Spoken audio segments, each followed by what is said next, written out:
Bienvenue sur le podcast Chocolat et Caramel, le podcast des dirigeants qui font les choses différemment. Aujourd'hui, je suis en présence de Arturo Del Rio, dirigeant de la société Steam. Bonjour Arturo.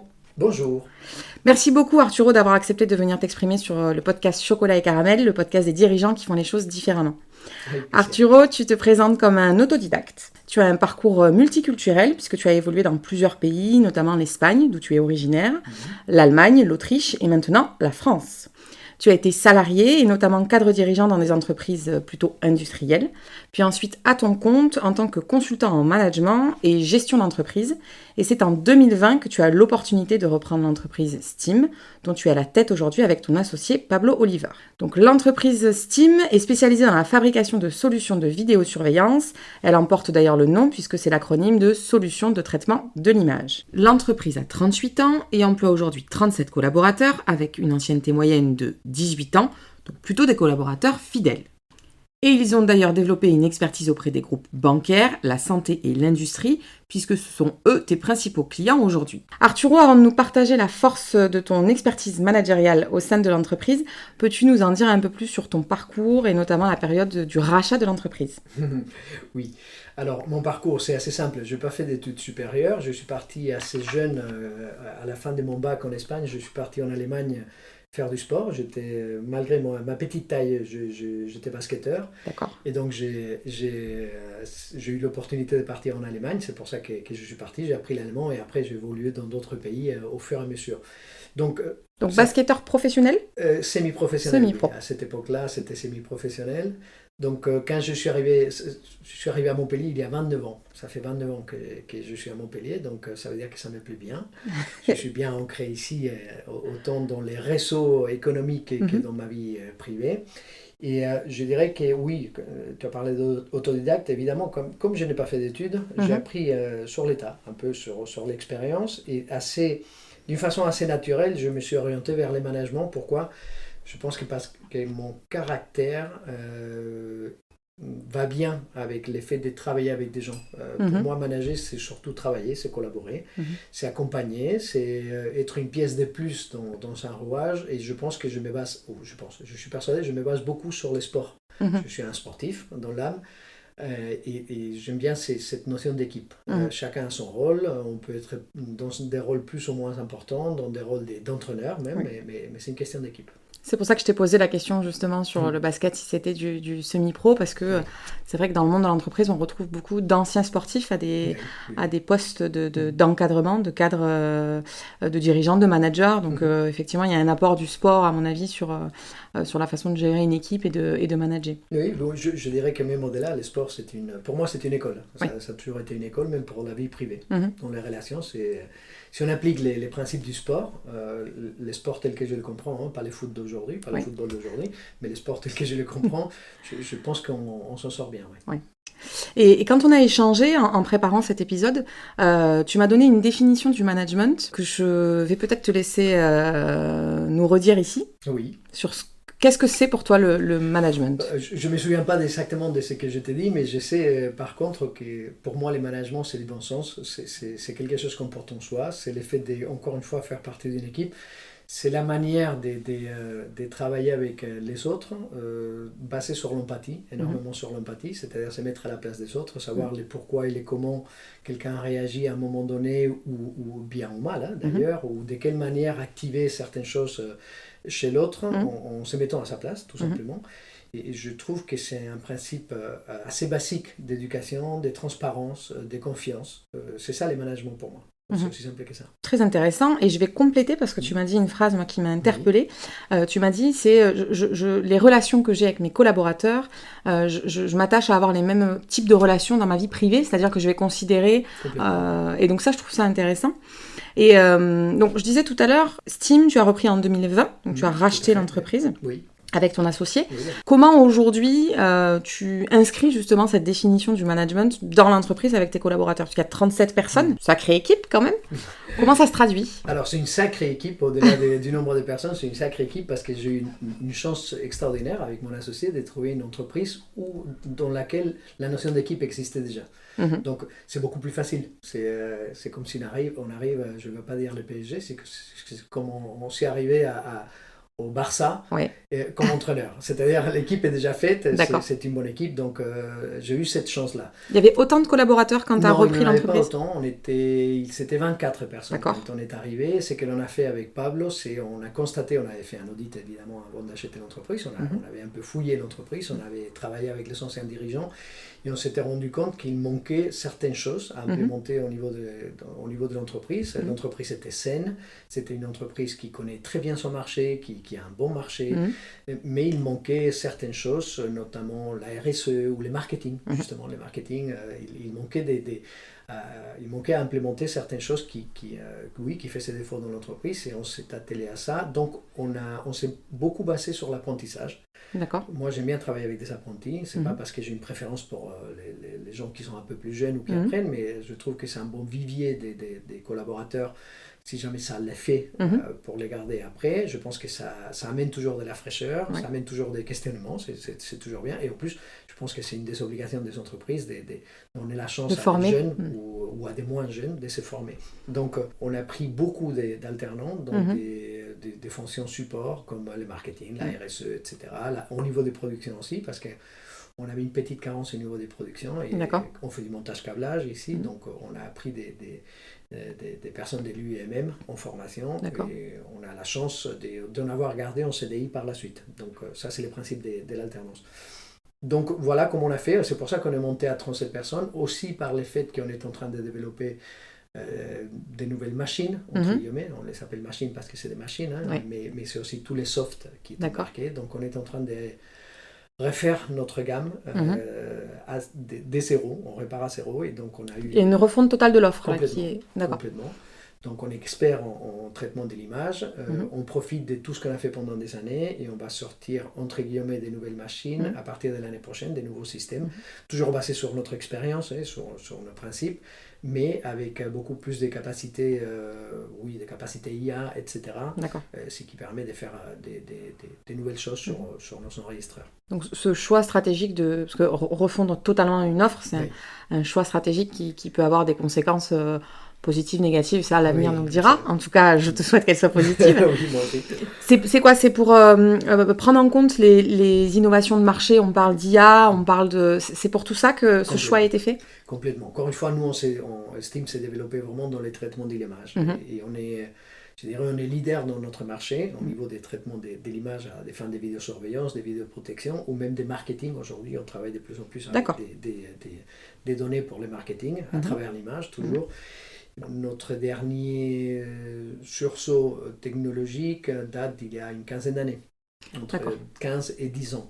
Et on a amélioré au fur et à mesure nos machines, notre soft, mais aujourd'hui, les marchés, évidemment, va très vite au niveau technologique.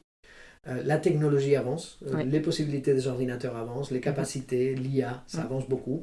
Et donc nos machines aujourd'hui ont de plus en plus de mal à avoir cette capacité. Et c'est pour ça qu'on a recommencé à zéro, on s'est dit, on garde tout ce qui va bien, mais... on améliore ce qui va moins bien. Voilà, complètement. Donc, nouvelle machine, nouveau soft. D'accord, finalement, ce choix-là, il est fait pour continuer de pérenniser l'activité sur un marché qui est en pleine transformation avec toutes les... Oui, je dirais que c'est le propre des entreprises technologiques. Il faut suivre... c'est pas tellement le marché, c'est la technologie qui avance et les marchés suivent cette technologie. Et nous, pour continuer à profiter de ces renouveaux, mais il faut continuer à travailler. On a une équipe, la moitié de l'entreprise, c'est des ingénieurs informaticiens, soit soft, soit hard.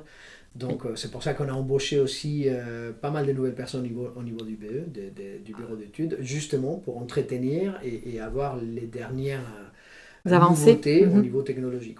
D'accord.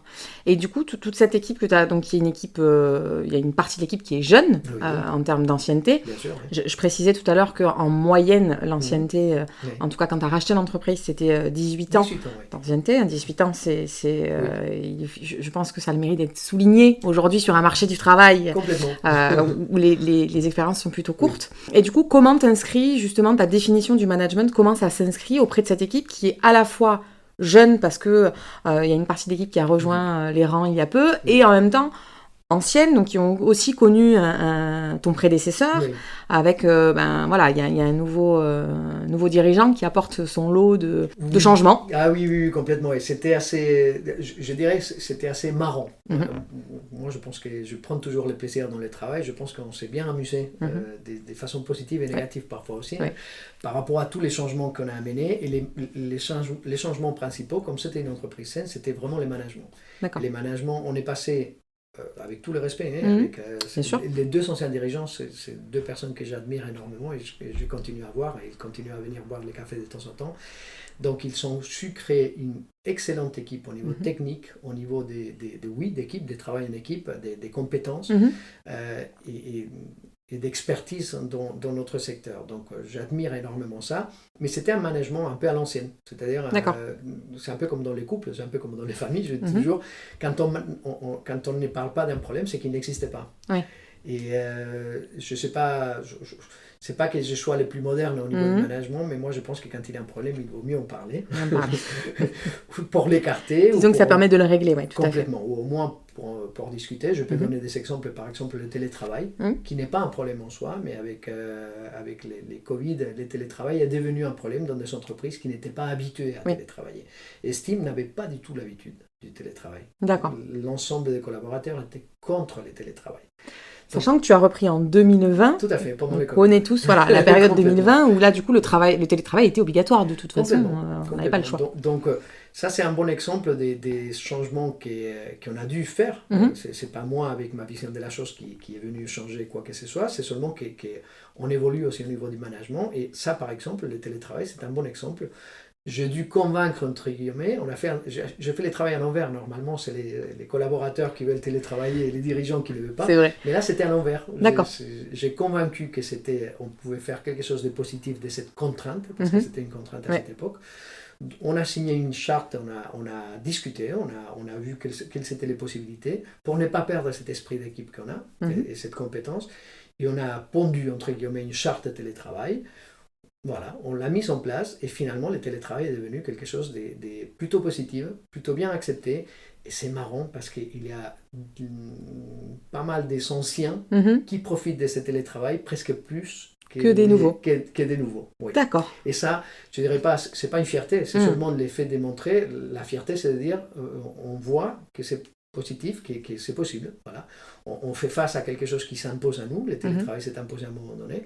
Donc on a fait quelque chose de courante et même de positif. Et ça, c'est vraiment quelque chose aussi. Là, c'est une fierté de mon équipe, c'est que au début, tout le monde était contre le télétravail, mais maintenant, quand on fait passer des entretiens d'embauche, on n'en fait pas passer tous les jours, mais on embauche régulièrement des développeurs, c'est mes propres collègues qui étaient contre le télétravail qui mettent en avant à des nouveaux le fait qu'ici on peut télétravailler, ils présentent la charte, ils parlent des Donc c'est eux qui le défendent aujourd'hui. C'est eux qui le défendent parce qu'on a une façon d'embaucher un peu particulière. C'est que je préfère que ce soit mes collaborateurs qui vont travailler avec la personne qui les rencontre en premier. En premier. Toi, tu les rencontres après, du coup. Complètement. Si c'est validé au niveau des compétences, au niveau des personnalités, au niveau des plus ou moins comment on pense que la personne va s'adapter à notre façon de travailler et à notre équipe, là je rencontre la personne. Mais je ne suis pas les premiers à les rencontrer. Ah, c'est original comme façon de recruter, en tout cas. C'est surtout très pratique. Ouais. Oui, c'est vrai. C'est très pratique. Et puis c'est vrai que c'est la personne qu'on recrute va travailler avec les membres de l'équipe, et en direct, en tout cas au quotidien, et effectivement, échangera moins avec toi. Est-ce que, du coup, on peut dire que tu as un management plutôt paternaliste ou... Alors, comment tu le qualifierais si on devait mettre un mot sur... Les mots paternalistes, ça a toujours une connotation négative. Alors moi, c'était la connotation positive du terme. Non, paternaliste non, parce que je ne me comporte pas avec j'ai 2 enfants, donc j'étais paternaliste avec mes enfants. Il y a une partie évidemment de moi qui peut être paternaliste par rapport à l'âge, tout simplement, parce que j'ai l'âge que j'ai, et que oui, j'ai une façon parfois d'accompagner qui va être un peu paternaliste, ou de montrer l'exemple, de répéter certaines choses. Oui, je peux être très lourd comme avec mes enfants, sur certaines choses. C'est pas moi qui l'ai dit. Mais moi je l'ai dit, mais mineur. Je dirais pas paternaliste, moi je pense que c'est vraiment un management sportif. D'accord. J'aime bien ces mots parce que... Plutôt comme le coach, du coup ? Plutôt comme les coachs, mais les coachs sont me donner l'importance du coach. Moi je dis souvent, et je le pense foncièrement, j'ai mon rôle dans cette entreprise. Je suis le dirigeant, si tu veux. Oui. Très bien. Mais j'ai mon rôle. J'ai des choses à faire. J'ai des responsabilités. Mais chacun a ses responsabilités, chacun a des choses à faire et à répondre. Si c'est dans mon domaine, c'est moi qui prends une décision, c'est moi qui va l'expliquer, qui va, entre guillemets, même l'imposer, mais au moins l'expliquer et les porter. Si c'est quelqu'un d'autre, il va faire exactement la même chose. Et ça, je le respecte à 100%. Moi, je ne connais pas tout dans l'entreprise. Il y a certaines choses que je sais faire, pas tout, loin de là. Et c'est le même principe avec mon associé. Il est bien meilleur que moi dans beaucoup de domaines. Donc, quand c'est son domaine et c'est sous sa responsabilité, c'est pas que je me plie, c'est que je vais lui faire confiance. Oui. Tu fais confiance finalement à l'expertise de chacun, y compris des collaborateurs. Surtout des collaborateurs. Ouais. Encore une fois, j'ai la chance d'avoir une équipe qui est extrêmement professionnelle, connaissante du marché et de notre entreprise. Donc, c'est une chance, c'est vraiment une chance. Et je peux me reposer, entre guillemets, là-dessus. Sinon, j'aurais des soucis. Oui, tout à fait. Surtout sur la partie production, parce que finalement, la partie production, c'est le cœur de... Oui, à la limite, les principes de production, moi, je suis un ancien cadre dirigeant d'entreprises industrielles. Au niveau des productions proprement dites, procédures, qualité, etc., ça, je connais. Au niveau produit, peut-être pur... Au niveau produit, au niveau technologie, je suis complètement, je vais le dire comme je le pense, largué. Donc, vis-à-vis de mes collègues, et à moi, ça ne me dérange pas du tout de le dire, parce que j'ai mon rôle dans l'entreprise. C'est très intéressant comme approche et comme vision. Et sachant que je voudrais quand même préciser qu'au niveau de la production, il y a une spécificité, c'est qu'aujourd'hui, tout est dans l'entreprise, tout est fabriqué ici, y compris le hard, y compris le soft. Et ça, je le précise, parce que ce n'est pas forcément le cas des entreprises. Ça, c'est un de nos avantages concurrentiels qu'on met toujours en avant. On estampille nos enregistreurs. Les machines qu'on conçoit, c'est des enregistreurs. Et on les estampille avec une petite pastille Made in France. Et c'est du vrai Made in France. Et c'est du vrai Made in France. Parce qu'aujourd'hui, le Made in France... Non. Nous, c'est du vrai Made in France parce qu'il y a 70% de la valeur ajoutée qui est faite ici. C'est-à-dire les carcasses métalliques qui fondent nos enregistreurs, c'est comme un serveur informatique à la limite, sont faites à Villeneuve-le-Maguelone par un partenaire historique qui travaille très bien, avec qui on est en partenariat total. Nos cartes mères sont faites et nos cartes électroniques sont faites à Castries par DSP, Delta Service Production, historiquement, depuis des années et des années. On travaille en toute confiance avec eux. Tout ce qui est possible de réaliser en local, on les réalise en local. Sinon en régional, sinon en national, sinon en européen. Et sinon, évidemment, bien sûr, au niveau de tous les composants électroniques, ils viennent de Chine, des pays asiatiques, évidemment. Parce que ça, il n'y a pas le choix, finalement. Il n'y a pas le choix, ou les choix seraient complètement aberrants au niveau des coûts ou au niveau des principes, des principes techniques. Donc oui, évidemment, on achète des composants en Chine, comme tout le monde, à travers des distributeurs, mais quand on a un nouvel achat à faire, même si c'est un service, on se pose la question, est-ce que ça existe ici ? D'abord chercher en local, avant d'aller chercher plus loin. Il y en a des petites histoires de fierté. Par exemple, on fait des supports métalliques pour des tablettes, des supports métalliques que nos clients nous demandent de faire, soit pour des supports muraux, pour les coller au mur, soit pour avoir une tablette sur le bureau. Jusqu'à 2021, on les fabriquait en Chine, on les faisait venir de Chine. Vous imaginez, ce n'est pas une énorme quantité non plus, mais bon, c'est toujours des transports de Chine. Maintenant, c'est notre taulier à Villeneuve-le-Maguelone qui l'a développé avec nous. On a amélioré les produits pour un coût qui n'est pas supérieur à celui qu'on payait en Chine. D'accord, donc vous avez réussi à rapatrier finalement la production complètement. En France, et au-delà d'en France, même en région, et puis Villeneuve, c'est pas loin. Donc vraiment en local, pour un coût qui n'est pas plus élevé. Pour un coût qui n'a pas été supérieur. Et ça, c'est une fierté. Et je n'ai pas négocié, on n'a pas négocié, c'est un partenaire. On n'a pas dit, tu tires les prix les plus bas, etc. S'il y avait un problème. Chacun gagne sa vie correctement. Mais il nous a fait un prix, il était bon d'entrée. Et ça, c'est quelque chose que j'ai dit toujours à mes collègues entrepreneurs. Parfois, on a des fausses idées. Évidemment, il y a beaucoup de choses qui sont moins chères à vivre, évidemment. Mais ça dépend des quantités, ça dépend des produits, ça dépend des degrés des partenariats. On fait des Lexans, par exemple, la face avant dans son enregistreur, c'est une face qui va être collée pour que les sorties, les entrées des câbles, etc. soient personnalisées par rapport à la machine. On l'a commandé avant en Angleterre, un distributeur qui l'a commandé en Chine. Et j'ai beaucoup travaillé dans l'imprimerie, j'ai trouvé une entreprise à Toulouse qui les fabrique, qui les imprime ici. Maintenant, on achète à Toulouse. Donc finalement, tout ce que tu peux rapatrier en production, en local, ultra local, ou en tout cas au moins région ou France, tu le fais sans hésiter. Et puis finalement, en termes d'impact de prix... Parfois, évidemment, ça va être un peu plus cher. Parfois, ça ne va pas être plus cher. Et c'est ça qui est bien. Et du moment où on se pose la question sur un nouveau produit ou sur un produit existant qu'on achète, la première des questions, c'est d'où ça vient. Où est-ce que c'est produit. Pas seulement d'où ça vient, mais où est-ce que c'est produit et de quelle manière c'est produit. La notion d'achat responsable, on l'a intégrée de façon assez naturelle. J'ai un exemple aussi dans les services, parce que dans les services, ça peut être pareil. Quand on se posait la question sur faire des pentests des cybersécurités de nos machines ou de nos logiciels, on a eu des propositions des entreprises parisiennes, montpelliéraines, etc. On a comparé, évidemment, à périmètre constant, on va dire, à capacité constante, on a choisi une entreprise montpelliéraine. Pourquoi ? Parce que c'est plus simple de travailler. Il y a la proximité aussi géographique qui fait que... Parce que dans le service, ça compte aussi d'avoir la proximité géographique, un interlocuteur... Tout à fait. Et on préfère que les tissus industriels ou les tissus d'entreprise se développent ici. Comme je dis toujours, c'est un peu provocateur, mais je dis à certains de mes clients, si vous voulez acheter des Chinois, vous pouvez, mais quand vous aurez un enfant envoyé en alternance, ne m'envoyez pas les CV, vous m'envoyez en Chine. C'est une réponse qui est, c'est pas mal. C'est une petite phrase, je suis assez fier de cette phrase parce que ça représente bien. Moi, j'ai des clients qui me demandent parfois de placer de la famille en stage ou de le prendre pour un stage, même pour un stage, les gens qui achètent en Chine pourraient envoyer leurs gamins faire des stages en Chine. En Chine, oui, puisque finalement ils font le choix de ne pas faire travailler l'industrie, l'écosystème local. Oui. On ne donne pas des leçons, on dit seulement que l'intérêt c'est d'être le plus sûr possible de ce que l'on fait, de quelle manière c'est fait, et ça nous rassure de savoir que c'est fait ici, en local, ou encore une fois, ou en régional, ou en européen. En européen, oui. Donc le Made in France n'est pas une promesse vaine, c'est pour le coup une vraie promesse, c'est pas du pur marketing. C'est lui qui pense ça, il peut venir nous voir.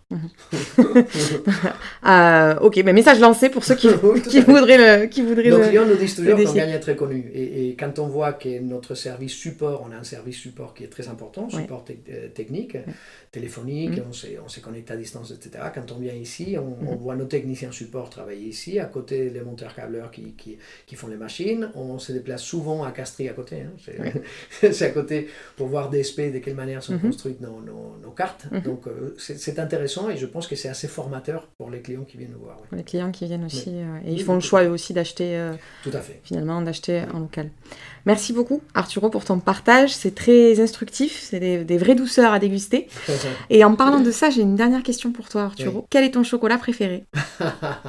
Mon chocolat préféré, je n'ai pas des marques, je n'ai pas retenu Quel type de chocolat? Lait, blanc, noir? Non, les plus amers possible. Le plus amer possible, donc plutôt chocolat noir? Plutôt chocolat noir, évidemment. Merci beaucoup, Arturo, pour nos échanges et tout ce que tu portes avec Steam. Pour nos auditeurs qui souhaiteraient suivre tes actualités, où pouvons-nous te retrouver? Sur un cours de paddle. Sur un cours de paddle, sur un terrain de foot. Donc pour les amateurs de sport, tu viens de lancer... Encore aujourd'hui, par rapport à mon âge, c'est pas mal, c'est déjà pas mal. Non, sur LinkedIn, c'est la chose la plus simple. Sinon, au MEDEF, je suis un adhérent du MEDEF et assez présent au MEDEF. Je pilote une commission qui s'appelle Croissance Responsable au niveau du MEDEF de Montpellier. Sur LinkedIn, sinon. D'accord, je remettrai aussi le lien de ton LinkedIn et puis le lien du site aussi de l'entreprise pour nos auditeurs. Merci beaucoup pour les gourmandises que tu nous as offertes en dégustation aujourd'hui. Et n'oubliez pas les chocolate lovers, mangez, bougez, l'abus de gourmandise peut être dangereux pour la santé. Chocolat et Caramel la décrypte. Pérenniser son entreprise et conforter sa place sur des marchés en transformation passe parfois par la mise en œuvre de choix stratégiques forts, comme la refonte de tout ou partie de son offre. Les innovations techniques peuvent être appuyées par des choix de production engagés dans le développement de l'écosystème local, tout en préservant la tarification. L'offre ainsi refondue doit être appuyée par des promesses marketing tenues pour en faire un avantage concurrentiel de poids sur le marché. Les retombées seront d'autant plus fortes si l'entreprise embarque ses collaborateurs au travers d'une approche transverse et d'une vision différente du management. À l'instar des membres d'une équipe sportive, les collaborateurs sont de véritables ambassadeurs de l'entreprise et porteront cette dynamique d'évolution stratégique. Un des ingrédients de cette recette, Le management sportif qui porte une influence positive dans le développement de l'activité. À très bientôt sur Chocolat et Caramel, le podcast des dirigeants qui font les choses différemment. On se quitte en musique.